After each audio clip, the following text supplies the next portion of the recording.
Hey everyone, welcome to this week's edition of the Maconi Setup Shop A-Fix Tutorials. This week we're looking at the Circuit of the Americas shorter course, so strap in and let's get to it. With road courses, the biggest thing I always try to preach to you guys is doing everything you can before the corner. Okay, when we talk about braking and shifting, um, always try to do that. I think it's the easiest way to simplify any road course you go to, and here is no different. It took me a while to get a handle on this. Very, very technical. You got to be really patient, very careful with the off tracks. I feel like if you just touch the outside of a rumble strip here, you get a 1x. Okay, and they add up fast, especially when you're racing around other cars. Cold tires, painful. I'm just trying to be as nice as I can about it. Little different ending to this video too. Gonna try to slow things down at the very end and talk to you guys through some things, what I'm trying to do versus what I'm really doing. Um, I feel like these were some pretty competitive laps. Obviously, the really fast guys, the aliens, I call them, I feel like they'll be hitting 138s, but my all-time optimal was a 139.180, so to be 9/1000ths of a second off of it, I'll take it. I feel like it was a pretty good lap, and it's kind of what I wanted to use. Um, Again, as you can see, I'm trying to do all my braking and shifting before I start to turn into the corner. I find it's the easiest way to make a road course simple. It's very challenging nonetheless. Like, this is a very challenging road course. There's not a lot of markers I find, which I love because a lot of this is on feel. Yes, I overdrive some corners. Clearly, I'm not very comfortable with turn one, but hey, it's going to take a long time, and I think I have maybe in total doing this, I maybe have 30 laps around here total, and the majority of them are around the large version. Into the S's here, the majority of it I'm in second gear. This whole section really I'm in second gear. And you'll see when we switch to the in-car. I usually try to wait till the gearing stuff, that way you guys can see the dash and see what gear I'm actually in. This section here, all first gear. This corner here, I forgot how incredibly tight it was. When I talk about patience, I mean, some of these corners, like this section right here, this whole section, I feel like you're crawling. And if you try to attack it and go any faster, the car just wants to slide and push off course. Um, the apex here, ideally, I think you want to get a little wider. Uh, the wider you can get while still getting it to cut, you're going to have a straighter exit off. And then just watch the throttle input. Like this is, I'm trying to be as patient as possible. Another big thing with this car is I find you, especially here, I mean, I missed that corner pretty bad too. Um, I find with this car, though, you want to try to keep it as straight as you can. Obviously, with the independent rear suspension, um, you don't have a lot of room to slide around, right? Once the rear end steps out, it becomes a handful. If you don't have a direct drive wheel, it's very tough to control that slide. Uh, and here, I find you can get in trouble very, very quickly if you're not careful. It's very easy to overstep the boundaries, and once this thing starts to slide, you're going to give up a lot of, even if you do save it, you're going to give up a lot of time. This section right here, I just want to point out, if you cut that curb, it's a slowdown, and if you get onto that red paint at all, it's a 1x. And then if you cut too much of that little right-handed rumble strip, you can pretty much take it dead straight, but if you cut any of that right-handed rumble strip, um, I haven't found the exact limit. Sometimes I feel like I get over that curb and I get away with it. Other times, more often than not, I'm getting a 1.2 second slowdown penalty, um, which you can still run hard and pretty much give it all back in this section right here because of how slow it is. I find the timer runs out pretty quickly. Um, so just something to note there. Again, very, very patient. Ideally, I'd like to get to that rumble strip a little closer.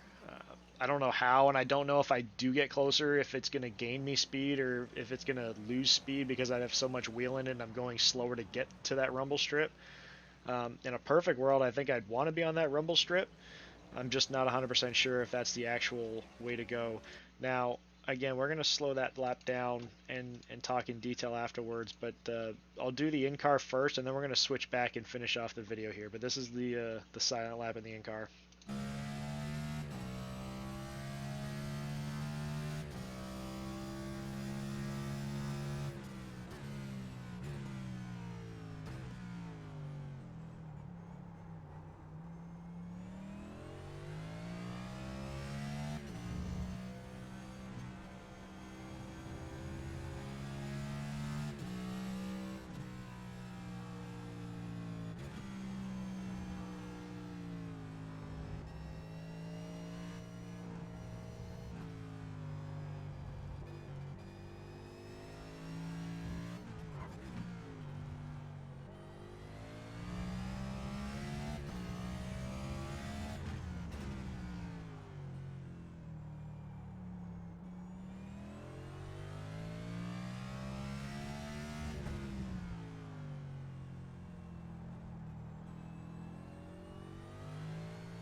Hey guys, that was the in-car lap.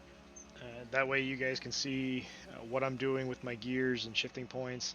This is something I want to do that was a little different here. I'm not going to slow the video down. Normally this is where I close it out, and I will towards the end here. But more so just taking a nice and slow lap around here. Going through my shift points. Like here I'm in second. We're going to grab third. And this is ultimately what I'm trying to do or simulate in the car. Downshifted to second after the first S, and I'm just holding second throughout here. What I find by slowing it down, I could try to help paint the line that I'm trying to run. We grab first over this here. I think you can leave it in second here. I'm not sure. I feel like some of the fast guys that are a little more comfortable might. I'm going to first, quick upshift to second, back down to first. Okay, and then this whole section here is all first gear. I'm trying to max out my entry using all the rumble strips available without getting a 1X. This section here is so unique. We're just trying to straighten this out. I like to clip that curb and then come straight out. I find that, again, I think you'd want to get a little wider than I am, but I also think if you just slow it down more, you can still make the center. This section is all second gear here. I'm not sure if you want to shift into third. This corner here, I've been leaving it in second because I'm more comfortable. I think you can get away with downshifting into first, but second is just more comfortable. And then we're downshifting into first for the last corner to get the best runoff that we can. Again, trying to use all the rumble strip to set up the entry. Again, it's very, very finicky with the one. Like if you get off into this stuff here, you're okay. But as soon as you touch the red paint, it's a 1X. Okay, and then going back, wanted to fast forward here to show you guys this section here. Okay, if you cut too much of this curb, I find like if I got my left sides on that paint at all, it was a slowdown. This paint here, if you touch it in the slightest, it's a 1X, okay? And then this right-handed kink, again, you can take this pretty straight, but if you cut too much of that, it's a 1.2 second slowdown. Okay, so again, I feel like it's important to be made aware of that. I'm surprised I didn't get a 1X for this. I've touched this green runoff in previous runs ever so slightly, and I got a 1X. So how I didn't get one there, again, it's close, but those are like the real tough areas that I find are very easy to get 1Xs, and they add up quick. Okay, I find that they, in a race here around other cars, like you're going to get off tracks very fast, and before you know, you're probably going to be at like 9, 10, 11, or 12 and still have a handful of laps left. Okay, Um, that'll just about do it for this video. I hope I covered everything, but if I didn't, please feel free to leave a comment down below, and we can discuss things I may have missed, or things that you want clarification on, or even things that I can do better. Like I said, I probably only have about 30 laps around this place, and I'd say 21 of them are around the big layout of the track. Let me know what you guys think about this layout. Personally, I like it. Lot shorter. I still think it's pretty competitive and still creates a lot of good racing.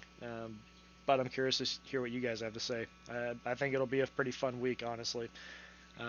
As always, if you guys find that this video was helpful, please consider leaving a like. And if you're not already subscribed, make sure you hit that subscribe button and ring the notification bell so you can see these videos every Monday when they're posted to the Maconi YouTube page. Alright guys, best of luck this week, and we'll see you on the track.